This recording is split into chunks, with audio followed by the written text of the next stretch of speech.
지금 같은 박스권 지루한 장을 엄청 오래 경험하셨잖아요. 그러면 이럴 때 개인 투자자분들이 하면 좋은 게 뭘까요? 그러한 방식으로 투자하는 게 사실 지금 박스권 장세에는 굉장히 유리한 투자가 아닐까.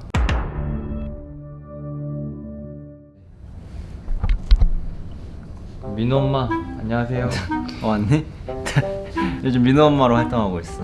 머리를 왜? 머리 너무 지겨워서 한번 양동근 느낌으로 해달라고 그랬는데 아따맘마처럼 됐어. 그 머리 가지고 놀림 많이 받는데 재밌습니다. 이렇게라도 웃어야지. 웃을 일이 생기니까 좋다.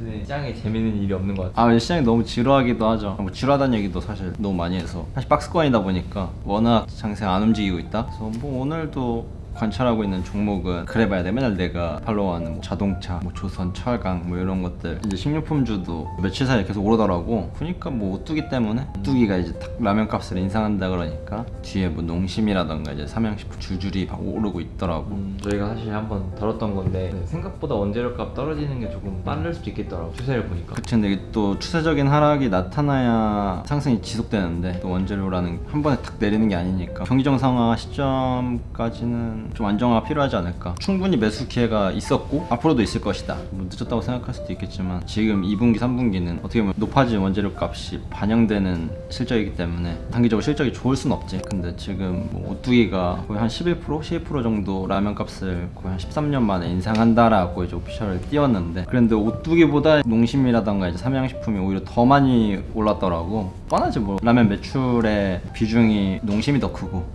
그렇기 때문에 이제 이익 개선폭이 훨씬 더 크기 때문에 뭐 레버리지 효과 정도겠지. 그러니까 주식시장 항상 이렇게 우리가 몰라서 그럴 뿐이 되게 똑똑하게 움직인다. 그때 저희도 몇 번 많이 다뤘었고.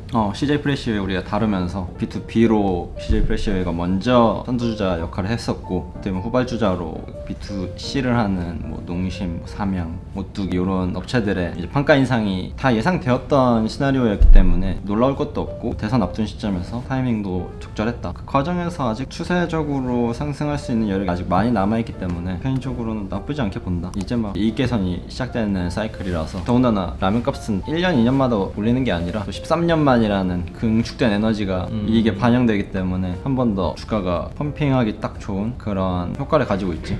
새로 나온 뉴스 중에 하나가 유럽연합이 이제 14일에 탄소 국경 조정 제도 시행 법안을 발표했대요. 심플하게 말하면 예전에 저희가 얘기했던 그 탄소세 가격이 높아질 수도 있겠다는 어떻게 보면 그런 전조가 나온 건데 역시나 철강 쪽이 먼저 가장 발빠르게 움직이는 것 같더라고요. 그치. 철강 쪽에서 항상 이산화탄소 배출량이 가장 크고 에너지 기업들이 앞으로도 탄소 관련 이슈에서 자유로울 수 없기 때문에 이미 포스코라던가 대형사들은 발빠른 조치를 취하고 있는 것 같고, 근데 그게 기업의 존폐 위기에 막 놓일 리스크는 사실 대형사들한테는 오히려 아니고 이제 중소형사들이 오히려 더 리스키한 요인이 될 수 있는 포인트다. 나중에 시간이 지났을 때는 대형사한테 호재로 작용할 수도 있는 그런 요인이기 때문에 탄소 관련해서 확실히 조금 더 집중할 필요가 있겠다. 지금 시장에서는 너무나 환경에 집중하고 있고, 보통 이 정도로 정책적으로 드라이브를 걸면은 그 관련 산업에서 버블이 많이 일어나기 마련인데 지금까지는 아직 그런 징조가 보여지지 않고 있지만 앞으로 충분히 보여질 여지가 있다. 수소라던가 풍력도 있고 태양열도 있고 이제 이런 업종들에서 또다시 드라이브를 걸 확률이 있다. 근데 뭐 시장에서는 지금 원전을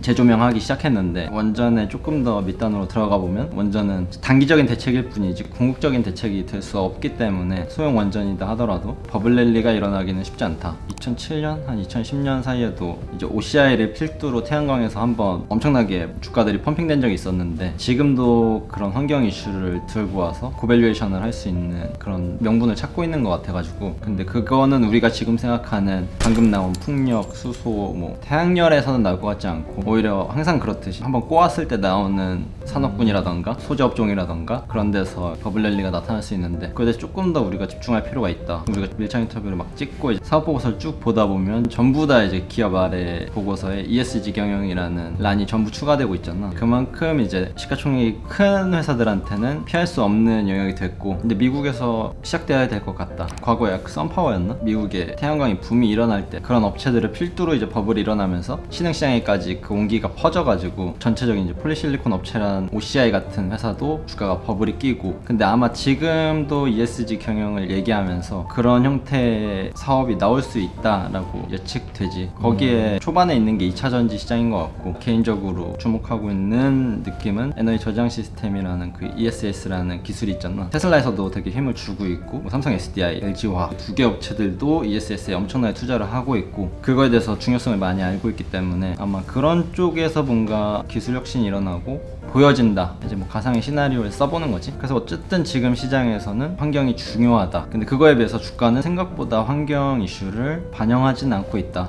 지금 또 현대차 관련 뉴스 나왔던 게 2035년부터 유럽에서는 내연기관 자동차는 판매 금지한다.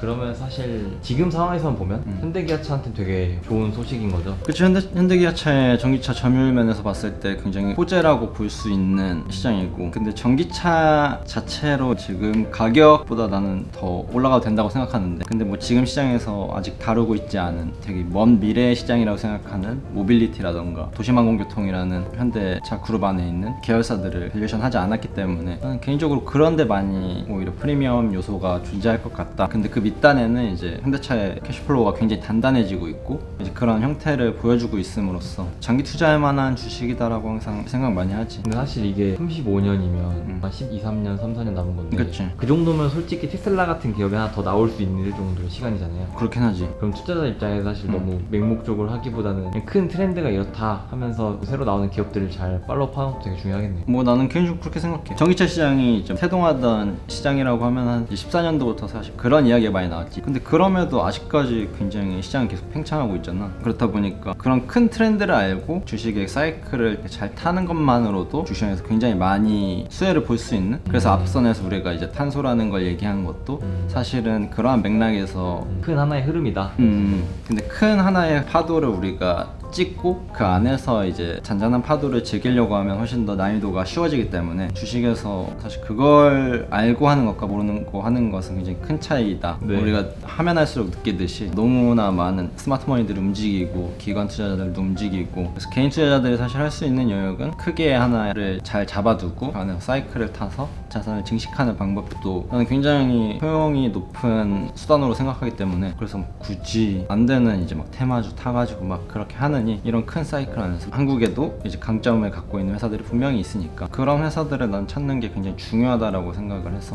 지금 같은 박스권, 지루한 장을 엄청 오래 경험하셨잖아요. 그러면 이럴 때 개인 투자자분들이 하면 좋은 게 뭘까요? 오히려 지금 같은 시장에 그냥 사이클 타는데 업황이 안 좋은 업종들 있잖아. 사실 조선업 같은 경우도 단기적인 후판 가격이라던가 원자재 가격 때문에 단기적으로 실적이 아마 3분기던가 2분기에서 확 안 좋아질 텐데, 오히려 그런 이슈를 감내하고 꾸준히 사는 게 시간이 지났을 때는 또 이 앞단에 신조성가가 상승했기 때문에 또 결국에는 이익이 개선된다. 그럼 주가도 어느 정도 다시 사이클 상단으로 올라오기 때문에 그러한 방식으로 투자하는 게 사실 지금 박스권 장세에는 굉장히 유리한 투자가 아닐까. 그래서 개인적으로 그런 전략을 나는 조금 추천한다. 알겠습니다. 오늘 또 좋은 말씀 많이 해주셔서 감사합니다. 네, 그러면 저는 또 주말 여러분들 잘 보내시고요. 내일이면 또 우리 첫 번째 광고 영상이 올라오는데 많이 재밌어 하셨으면 좋겠네요. 조금 제 발연기가 나오는 게 부끄러운데 손발 오그라지 들지 않도록 잘 챙기시고요.